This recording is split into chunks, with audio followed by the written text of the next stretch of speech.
Hello friends, स्वागत है आपका हमारे यूट्यूब चैनल आर के हिंदी कहानियों में। आज की कहानी है ग्रहण। शाम से ही तेज हवा चल रही थी। घंटे भर बाद मूसलाधार बारिश होने लगी और बिजली चली गई। मेरे पति गठिया की वजह से ज़्यादा चल फिर नहीं सकते थे। दफ्तर से आते जाते बुरी तरह थक जाते थे। मैंने घर की सारी खिड़कियां बंद की और रसोई में जाकर खिचड़ी बनाने लगी। अंधेरे में और कुछ बनाने की हिम्मत ही नहीं थी। 8:30 बजे ही हम दोनों खा पी कर सोने चले गए। पंखा ना चलने की वजह से नींद तो नहीं आ रही थी, लेकिन उठने का मन भी नहीं कर रहा था। मेरी आंख अभी लगी ही थी कि किसी के दरवाज़ा खटखटाने की आवाज़ से उठ बैठी। टॉर्च जलाकर देखा, 9:30 बजे थे। सोचा इस वक्त कौन होगा। आजकल तो मिलने वाले परिचित भी कभी कभार ही आते हैं, और वो भी छुट्टी के दिन। मैं धीरे से उठी, टॉर्च की रोशनी के सहारे टटोलते टटोलते दरवाजे तक पहुंची। मेरे पति पीछे से आवाज़ लगा रहे थे, शांता ज़रा देख कर खोलना, पहले कड़ी लगा कर देख लेना, इस इलाके में आजकल चोरियां होने लगी हैं। मैंने दरवाजे के पास पहुंचकर चिल्लाकर पूछा, कौन है? 2 क्षण बाद धीरे से आवाज़ आई, अम्मा, मैं हूँ कविता। कविता मेरी बहू, मेरे इकलौते लाडले बेटे प्रमोद की पत्नी, मेरी घनिष्ठ सहेली कुंती की बेटी। 10 महीने पहले ही तो मैंने बड़े चाव से उनकी शादी रचाई थी। मैंने हड़बड़ाकर दरवाज़ा खोल दिया। बरसात में भीगी भीगी कविता के हाथ में सूटकेस और कंधे पर बैग लिए खड़ी थी। कविता, इतनी रात गए?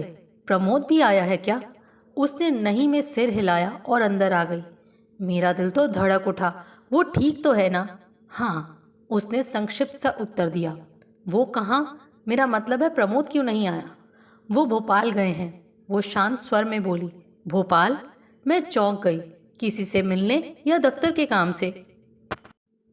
प्रभा से मिलने गए हैं। उसका स्वर इतना ठंडा था कि लगा मेरे सीने पर बर्फ की छुरी चल गई हो। प्रभा? मैं कुछ जोर से बोली। उसी समय बिजली भी आ गई। कविता ने बात बदलते हुए कहा, अम्मा मैं भीग गई हूँ, कपड़े बदल कर आती हूँ। वो सूटकेस खोलकर कपड़े निकालने लगी और फिर नहाने चली गई। मैं वहीं बैठ गई। अंदर से पति लगातार पूछ रहे थे कि शांता कौन आया है। फिर वो खुद ही उठकर बाहर चले आए। क्या बहू आई है? कुछ झगड़ा हुआ क्या प्रमोद के साथ? पता नहीं, कह रही थी कि प्रमोद भोपाल गया है प्रभा से मिलने। मैं धीरे से बोली, मुझे पता था एक दिन यही होगा। किसने तुमसे कहा था प्रमोद के साथ ज़बरदस्ती करने को? तुम्हारी जिद और झूठे अहंकार ने एक नहीं 3 लोगों की जिंदगी खराब कर दी। लो अब भुगतो। वो बड़बड़ाते हुए वापस चले गए। कविता कपड़े बदल कर आई। अचानक मुझे ख्याल आया कि वो भूखी होगी। वो सुबह की गाड़ी से चली होगी। पता नहीं रास्ते में कुछ खाया भी होगा या नहीं। वो जिस हालत में थी, लग तो नहीं रहा था कि कुछ खाया होगा। मैंने फ्रिज से उबले आलू निकाल कर फटाफट तल दिए और मसाले में छोंक दिए। फिर डबल रोटी को सेक कर उसके सामने रख दिए। वो चुपचाप खाने लगी। मुझे ऐसा लग रहा था जैसे वो अपने सीने में एक तूफान छुपाए बैठी हो। मैंने उसका बिस्तर सामने वाले कमरे में ही लगा दिया। वो हाथ धोकर आई तो मैंने मुलायम स्वर में कहा, कविता तुम थक गई होगी, सो जाओ, कल सुबह बात करेंगे। कल सवेरे? मैं माँ के पास दिल्ली चली जाऊंगी। इतनी जल्दी? मैं अचकचा गई। मैं तो यहाँ सिर्फ आपसे ये पूछने आई हूँ कि आपने मेरे साथ ऐसा क्यों किया। उसकी सवालिया निगाहें मुझ पर तन गईं। बेटी, मैंने सोचा था, आपने सोचा कि मुझसे शादी करने के बाद प्रमोद प्रभा को भूल जाएंगे, पर सच तो ये है कि वो एक क्षण भी उसको भुला नहीं पाए। क्या तुम्हें प्रभा के बारे में सब पता है? मैंने डरते डरते पूछा। हाँ, प्रमोद ने शादी के पहले ही मुझे सब कुछ बता दिया था। इधर आपकी जिद थी, उधर मेरी माँ की। उस वक्त तो मैंने भी यही सोचा था कि शादी के बाद वो सब भूलने लगेंगे। पर क्या प्रमोद ने तेरे साथ कुछ? नहीं अम्मा, वैसे तो वो बहुत अच्छे हैं, पर प्रभा उन पर कुछ इस तरह हावी है कि वो मेरे साथ कभी सामान्य नहीं रहते। मुझे प्रमोद पर गुस्सा आने लगा। इस तरह कविता को अकेले छोड़कर भोपाल जाने का क्या मतलब? मुझे साल भर पहले प्रमोद का कहा याद आया। अम्मा, कविता को तो दूसरे अच्छे घर के लड़के मिल जाएंगे, पर प्रभा का मेरे अलावा और कोई नहीं है। उसके पिता नहीं हैं, माँ बीमार रहती है, छोटे भाई बहन, तो क्या प्रभा से तुम इसीलिए शादी करना चाहते हो कि उसका कोई नहीं? मैं तो उसे बहू के रूप में स्वीकार नहीं कर सकती। माँ, प्रमोद ने दयनीय स्वर में प्रतिवाद किया था। देख प्रमोद, तेरी शादी कविता से ही होगी। मैं अपनी बचपन की सहेली कुंती को वचन दे चुकी हूँ। फिर शादी ब्याह में खानदान भी तो देखना पड़ता है। कविता के पिता की 2 फैक्ट्रियाँ हैं, एक होटल है। तेरा कितने अरसे से फैक्ट्री लगाने का मन है? शादी के बाद तो चुटकियों में तेरा काम हो जाएगा। माँ, मैं किसी और के पैसे से नहीं, अपने पैसों से फैक्ट्री लगाऊंगा। फिर इतनी जल्दी क्या है? अभी 3 साल ही तो हुए हैं मुझे इंजीनियर बने हुए। मैं कुछ नहीं जानती। अगर तूने ज़्यादा जिद की तो मैं आत्महत्या कर लूँगी। वैसे भी सहेली के सामने जलील होने से तो अच्छा है मैं मर जाऊँ। फिर मैंने सचमुच भूख हड़ताल शुरू कर दी थी। तब मजबूरी में प्रमोद को मेरी बात माननी पड़ी। प्रमोद के हाँ कहने भर से मैं खुश होकर शादी की तैयारी में जुट गई। कविता के लिए साड़ियाँ मैंने अपनी पसंद से लीं, नए डिज़ाइन के गहने भी बनवाए। मेरे सारे दूर दराज के रिश्तेदार सप्ताह भर पहले ही आ गए, लेकिन प्रमोद को तो जैसे इस सब से कोई मतलब नहीं था। वो शादी से 1 दिन पहले घर आया। सुबह बारात जानी थी और रात को उसने मुझसे कहा, माँ, तुम्हारी जिद और झूठे अहंकार की वजह से मेरी ज़िंदगी बर्बाद होने वाली है। तुम चाहो तो अब भी सब कुछ ठीक हो सकता है। तुम सिर्फ एक बार प्रभा से मिल लो। अगर मैंने उससे शादी ना की तो ना मैं खुश रहूँगा, ना कविता और ना ही प्रभा। मुझसे अपनी ममता का बदला इस तरह चुकाने को ना कहो माँ। मैं गुस्से से फुफकार उठी। अगर तुझे अपनी मर्जी से ही जीना है तो जहाँ चाहे शादी कर ले, पर याद रख, जिस क्षण तू उस कलमुही के साथ फेरे ले रहा होगा तब से मैं तेरे लिए मर चुकी होंगी। फिर मैं हलवाई के पास से मिट्टी का तेल लेकर कनस्तर उठा लाई और प्रलाप करते हुए कहा, ले प्रमोद, मैं खुद ही तेरे रास्ते से हट जाती हूँ। प्रमोद ने मुझे रोका। वो रो रहा था। मैं उसके आंसुओं को देखकर पिघली नहीं, बल्कि विजयी ढंग से मुस्कुराई। अगले दिन बारात में दूल्हे के अलावा बाकी सब मस्ती में झूम रहे थे, गा रहे थे, नाच रहे थे। उनकी शादी के बाद मैं चाहती थी कि वो दोनों कहीं घूमने जाएं, पर प्रमोद ने मना कर दिया। 2 दिनों बाद वो वापस मुंबई चला गया। मैं भी कविता के साथ उसकी नई गृहस्थी बसाने गई। हम दोनों ने बड़े चाव से पूरे घर को सजाया। सप्ताह भर बाद जब मैं पूना लौटी तो मन बड़ा भरा भरा सा था। लग रहा था जैसे बरसों से देखा एक सपना पूरा हो गया। मेरे गुड्डे गुड्डी का घर बस गया। उस वक्त मैंने ये सोचा ही नहीं कि जीते जागते इंसान गुड्डे गुड़िया जैसे नहीं होते। अगर सोचा होता तो कविता आधी रात को अकेले आकर मुझसे ये सवाल नहीं पूछती। अचानक मेरी तंद्रा भंग हुई तो कहा, कविता, तुम कल दिल्ली नहीं जाओगी, हम दोनों भोपाल जाएंगी। मैंने निर्णायक स्वर में कहा, इससे क्या होगा अम्मा? देख कविता, प्रमोद तेरा पति है, उसे अब वही करना होगा जो तू चाहती है। शादी से पहले वो क्या करता था मुझे इससे मतलब नहीं, पर अब अम्मा, आपने उन दोनों की शादी क्यों नहीं की? ना मुझे बीच में लाती ना।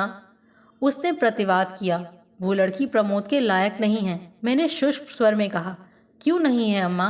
वो भी पढ़ी लिखी है, सुशील है। सिर्फ इसीलिए आपने उसे नहीं स्वीकारा कि वो पैसे वाले घर की नहीं है?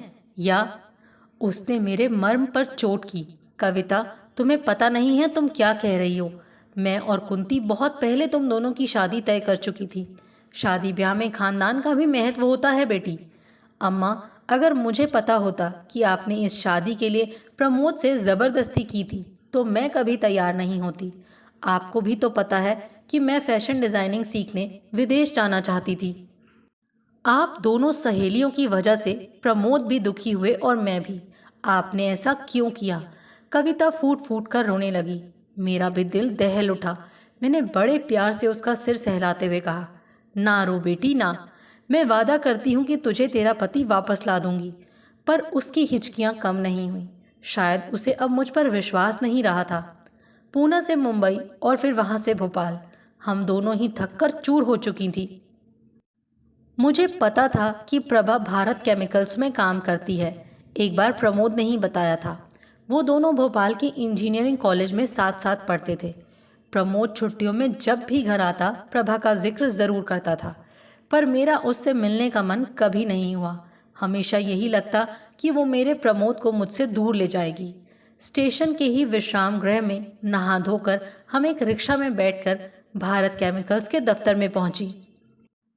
वहां जाकर पता चला कि पिछले कुछ दिनों से प्रभा दफ्तर ही नहीं आ रही। आखिरकार दफ्तर के एक चपरासी से प्रभा के घर का पता लेकर हम वहां चल पड़ी। कविता पूरे रास्ते शांत थी। लग रहा था जैसे वो इस नाटक की पात्र नहीं बल्कि दर्शक है। प्रभा के घर के सामने रिक्शे से उतरने के बाद कविता ने कहा, अम्मा आप अंदर जाइए, मैं यहीं बरामदे में बैठती हूँ। मैंने घर की घंटी बजाई। 15-16 साल की एक लड़की ने दरवाज़ा खोला। मैंने सीधे सवाल किया, प्रमोद है? वो चौंक गई, फिर संभल कर बोली, वो तो दीदी के साथ अस्पताल गए हैं, आप अंदर आइए ना। उसकी आवाज़ इतनी विनम्र थी कि मैं अंदर जाकर बैठ गई। घर सादा सा था पर साफ सुथरा था। वो मेरे लिए पीने का पानी लेकर आई और बोली, मैं प्रभा दीदी की बहन हूँ विभा। मैंने अपना परिचय देने के बजाय फिर से सवाल पूछा, प्रमोद यहाँ कब से है? वो 2 दिनों पहले आए थे, माँ जब से अस्पताल में भर्ती हुई तब से। उसकी आवाज़ भारी हो गई। फिर संयत स्वर में उसने पूछा, आप प्रमोद जी की माँ है ना? उन्होंने आपकी तस्वीर दिखाई थी। घर में और कौन कौन है? दीदी, मैं, छोटा भाई और माँ। विभा से छोटा भाई यानी अभी स्कूल में ही होगा। मैं उठने ही लगी थी कि विभा बोल पड़ी, आप बैठिए, मैं आपके लिए चाय बनाकर लाती हूँ। फिर प्रमोद जी को यहाँ बुला लाऊंगी। अस्पताल यहाँ से ज़्यादा दूर नहीं है। बाहर मेरी बहू बैठी है, उसे भी अंदर बुला लाओ। मुझे इतनी देर में पहली बार कविता का ध्यान आया। जी अच्छा, कहती हुई विभा बाहर चली गई। कविता के चेहरे से लग रहा था कि वो बहुत असहज महसूस कर रही है। विभा हम दोनों के लिए चाय और नाश्ता ले आई। उसके अंदर जाते ही कविता शुरू हो गई, अम्मा हम वापस चलते हैं, प्रमोद को बुरा लगेगा। क्या बुरा लगेगा? मैं उसकी माँ हूँ, तुम उसकी पत्नी हो, बुरा तो हमें लगना चाहिए, मैंने गुस्से में कहा। विभा तैयार होकर आ गई। आप लोग यहाँ बैठिए, मैं अभी उन्हें बुला कर लाती हूँ। नहीं, हम भी चलेंगे। मैं उठ खड़ी हुई। वो अचकचा गई। आप? क्यों? चलो कविता, मैंने उसे भी उठने का इशारा किया। एक बार मैं जो तय कर लेती थी करके ही रहती थी। प्रमोद तो जानता ही था कि मैं कितनी ज़िद्दी हूँ। विभा अस्पताल पहुंचकर कुछ तेज़ कदमों से चलने लगी। वार्ड के बाहर तख्ती लगी थी, कैंसर के मरीजों के लिए। वो निसंकोच अंदर चली गई। कुछ मिनटों बाद प्रमोद लगभग दौड़ता हुआ बाहर आया। माँ, आप यहाँ? मेरे पीछे खड़ी कविता शायद उसे दिखी नहीं, पर प्रमोद के पीछे मुझे आती एक दुबली पतली, कंधे तक कटे बालों वाली, सांवली लेकिन अच्छे नए नक्श वाली लड़की दिख ही गई। मैं समझ गई कि यही प्रभा है। प्रमोद के कुछ कहने से पहले मैं फट पड़ी। तुम्हें कुछ ख्याल भी है कि तुम्हारा घर बार है, पत्नी है, माँ है और? मुझे सब पता है माँ, मैं भूलना चाहता हूँ तो भी आप भूलने कहाँ देती हैं। आप ज़रा धीरे बोलिए, ये अस्पताल है। उसके स्वर में कड़वाहट थी। वो पहली बार मुझसे इस ढंग से बोल रहा था। अचानक विभा बाहर दौड़ती हुई आई। दीदी जल्दी अंदर चलो, माँ को होश आ गया है। प्रभा और प्रमोद तेजी से अंदर भागे। मेरे कदम भी उसी दिशा में बढ़ गए। कविता भी मेरे पीछे चली आई। कमरे में एक कृशकाय महिला बड़े प्यार से प्रमोद का हाथ थामे बैठी थी। मुझे देखकर प्रमोद ने कुछ हड़बड़ाते हुए कहा, आप इतने दिनों से मेरी माँ से मिलने को कह रही थी, देखिए वो आपसे मिलने आई हैं। मुझे देखकर उस महिला की आंखों में आंसू उभर आए। वो हौले से बोली, बहन जी, मैं मरने से पहले आपसे एक बार मिलना चाहती थी। आपका बेटा प्रमोद मेरे लिए तो देवदूत जैसा है। पता नहीं प्रभा ने ऐसा क्या कर्म किए हैं जो उसे प्रमोद जैसा। उनकी आवाज़ आंसुओं में धुल गई। मैं हतप्रभ सी खड़ी रही। अचानक प्रभा की माँ का ध्यान कविता की ओर गया। ये कौन है बेटा? प्रमोद ने तुरंत धीरे से कह डाला, मेरी मौसेरी बहन है, माँ के साथ आई है। कविता के चेहरे का रंग लाल हो उठा। वो एक झटके में कमरे से बाहर निकल गई। उसके पीछे पीछे मैं भी बाहर जा पहुंची। वार्ड के बाहर एक कुर्सी पर बैठकर वो सिसकियां भरने लगी। मेरी लाडली बहू रो रही थी और मेरा गुस्सा लगातार बढ़ रहा था। 2 कौड़ी की महिला के सामने प्रमोद ने कविता को जलील किया। उसकी ये हिम्मत! प्रमोद वार्ड से बाहर आया और मेरे पास ना आकर सीधे कविता के पास पहुंचा और रूंधे स्वर में बोला, मुझे माफ़ कर दो, मैंने तुम्हें जलील करने के इरादे से ऐसा नहीं कहा था। उस वक्त मुझे कुछ और नहीं सूझा। दरअसल प्रभा की माँ मेरी शादी के बारे में नहीं जानती। उसकी ज़िंदगी में एकमात्र आशा की किरण प्रभा से मेरी शादी है। इस वक्त जब वो कैंसर के अंतिम चरण से गुजर रही हैं, मैं अपनी शादी की बात बताकर समय से पहले उन्हें नहीं मारना चाहता। तुम समझ रही हो ना? कविता की सिसकियां धीरे धीरे रुकने लगीं। प्रमोद उसे बता रहा था, मुझे प्रभा की माँ से बहुत प्यार मिला है। मैं घर से दूर था, पर मुझे कभी उन्होंने घर की कमी खटकने नहीं दी। मैं बीमार पड़ता तो पूरा परिवार दिन रात मेरी सेवा करता। प्रभा से मैंने खुद विवाह का प्रस्ताव रखा था। इस पर भी मेरी शादी के बाद उसने मुझे एक बार भी गलत नहीं कहा। क्या इस परिवार के प्रति मेरा कोई कर्तव्य नहीं है? मुझसे ये लोग किसी चीज़ की आशा नहीं रखते, पर अगर मैं इस वक्त इनका साथ नहीं दूंगा तो खुद की नज़रों में ही गिर जाऊंगा। कविता, मुझे तुमसे कोई शिकायत नहीं है। मैंने तो तुमसे कहा ही था कि मैं 3-4 दिनों बाद वापस आऊंगा, फिर भी तुम्हें सब्र क्यों नहीं हुआ? कविता का रोना रुक चुका था। वो गंभीर स्वर में बोली, मुझे माफ़ कर दो प्रमोद, मैंने तुम्हें गलत समझा। दरअसल शादी से पहले जब तुम मुझसे मिले थे और प्रभा के बारे में बताया था, तभी मुझे समझ जाना चाहिए था। मैं तो बेकार में ही तुम दोनों के बीच आ गई।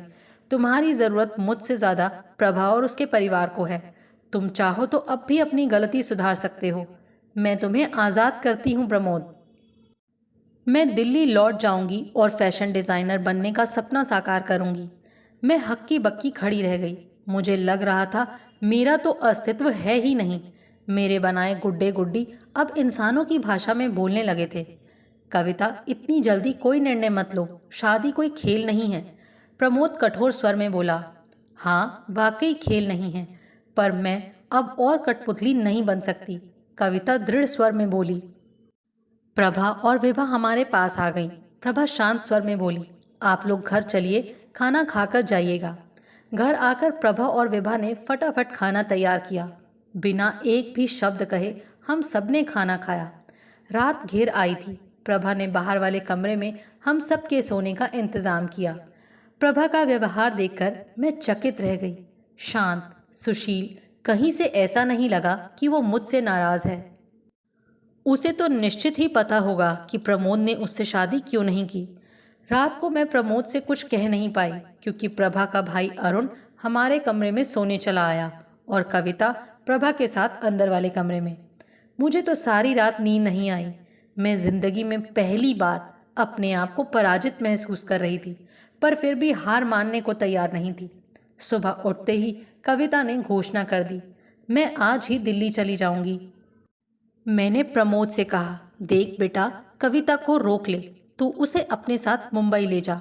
अम्मा, उसे कुछ दिनों के लिए दिल्ली हो आने दो। अब तुम हमारी ज़िंदगी में दखल ना ही दो तो अच्छा है। हमारी ज़िंदगी है, हम रोते या हंसते हुए इसे काट लेंगे। आप जो करना चाहती थी वो तो हो ही गया। मैं जब जानबूझकर गड्ढे में गिरा हूँ तो शिकायत क्यों करूँ? प्रमोद भी उसी शाम की गाड़ी से मुंबई लौटना चाहता था। उसने मुझे भी पूना तक का टिकट ला दिया। मेरे चलते समय प्रभा सामने आई ही नहीं। पता नहीं क्यों मेरा दिल उस सहनशील लड़की के लिए कसक उठा। विभा और अरुण हमें स्टेशन तक छोड़ने आए। कविता की गाड़ी पहले छूटनी थी। वो विभा से भावुक स्वर में बोली, अपनी दीदी से कहना मैं उसके बीच की दीवार नहीं हूँ। जिंदगी में रोशनी के हकदार हम सभी हैं। फिर प्रमोद से कहा, इस बार तुम स्वयं निर्णय लेना। प्रमोद ने संयत होकर कहा, इस समय तुम भावना में बह रही हो। कोई भी रिश्ता इतनी आसानी से काटकर नहीं फेंका जा सकता। तुम सोच कर जवाब देना, मैं इंतज़ार करूँगा। फिर कविता ने मेरी तरफ देखकर हाथ जोड़ दिए। प्रमोद ने मुझे महिला डिब्बे में बैठा दिया और खुद मुंबई जाने के लिए बस स्टैंड की तरफ बढ़ गया। जो ही गाड़ी चली मुझे चक्कर सा आने लगा कि ये मैंने क्या कर दिया। अपने स्वार्थ के लिए 3 युवाओं को दुखी कर दिया। ये तीनों अब कभी खुश नहीं हो पाएंगे। इनके सपनों के एक हिस्से में ग्रहण लग गया और वो ग्रहण मैं हूँ। मैं फूट फूट कर रोने लगी। आखिरकार मैं हार गई थी। मैं हार गई। आपको हमारी ये कहानी कैसी लगी? प्लीज़ कमेंट करके ज़रूर बताइए। अगर आप इस चैनल पर नए हैं तो इसे सब्सक्राइब करें और शेयर करें। Thank you.